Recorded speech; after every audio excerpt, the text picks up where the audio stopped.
when you go into a junkyard and you see cars that have been sitting there since the 1950s, the iron is already turning to iron oxide. The oxygen is acting on the iron, and they're rusting away. That's right. So people might think, well, if these people had anti-gravity, if they could levitate large blocks of stone, where's all the iPhones? Where's all the tools? But what would really happen in a case of what you're talking about, this flood that you're talking about? Well, I think first and foremost, we have to get to grips with how massive this event is, how earth-shaking it is in every possible way. We're not talking about a small-scale cataclysm. We're talking about a gigantic event, which is responsible for large-scale extinctions of animal species all around the world, which changes the face of the planet, which sets in motion a dramatic episode of sea level rise. It's natural for civilized people to put their biggest resources along coastlines, and it's exactly the coastlines in the scenario we're looking at now for what happened between 12,980 years ago and then 11,600 years ago and after that. It's exactly the coastlines that get most severely hit. If there was anything on the North American continent in the way of those huge floods that were released by the comet impact into the North American ice cap, it would all have been swept away.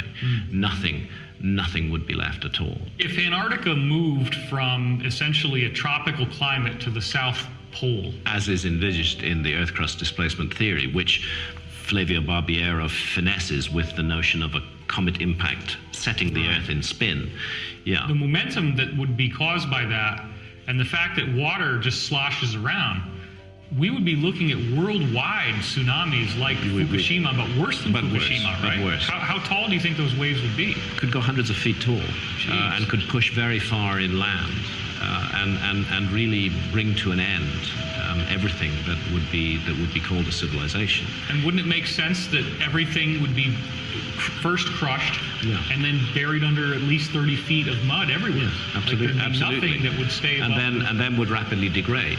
And the other thing I think we need to take into account is that we cannot know that a former civilization had the same kind of technology that we do. They may have had a very different kind of technology. See, I often think that our civilization has gone down the route of mechanical advantage. We think in terms of mechanisms and machines, and we do things through machines. We've been through a massive machine age. We're now perhaps coming into the digital age, but we're still doing things. We're using our clever minds to create technologies that can move things for us, if you like. What I think we have to consider, and what many of the ancient myths pay tribute to, is the possibility that a former civilization was able to move things around without the hardware that we need in order to do that. Because as we've invested ourselves in the hardware and the mechanical route for thousands and thousands of years, we may have let lapse faculties of the human mind, which an earlier civilization might have elaborated to a high degree. So we shouldn't necessarily, first of all, the key point is that the cataclysm is so large that it would leave very little remnant anyway. But secondly, in what remnant is left, we shouldn't be looking for a mirror image of our own civilization.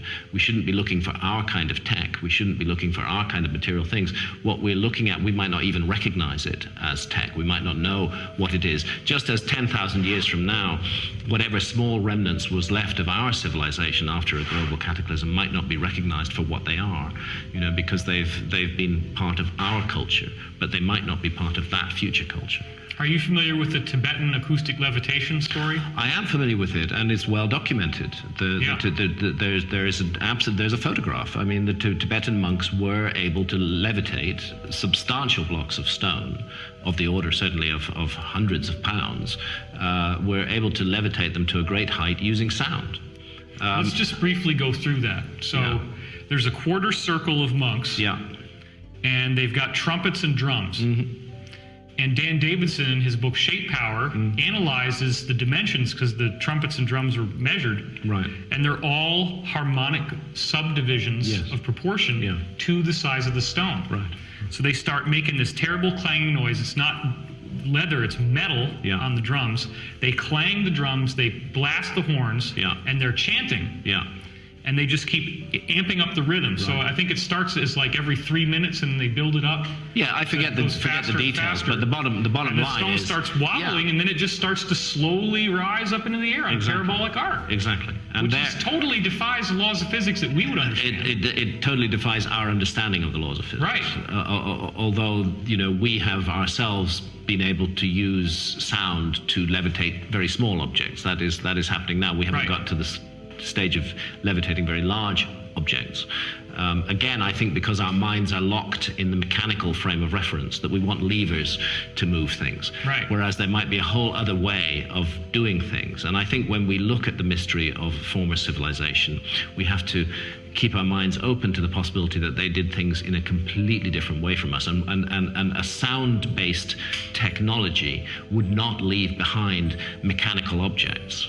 And we would then be mystified as to how they did what they did. So we have to broaden our perspective and our frame of reference, and look at traditions like the ancient Egyptian tradition of priests singing the giant blocks into place. Right.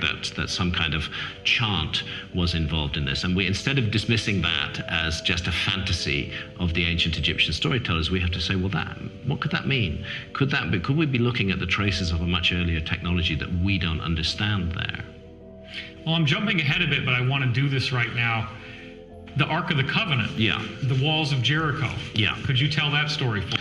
So, the Ark of the Covenant was an important part of my life for quite a long time, because I wrote a book about it called The Sign and the Seal, which was published in 1992. And in writing that book, I had to research the story of the Ark of the Covenant in some depth,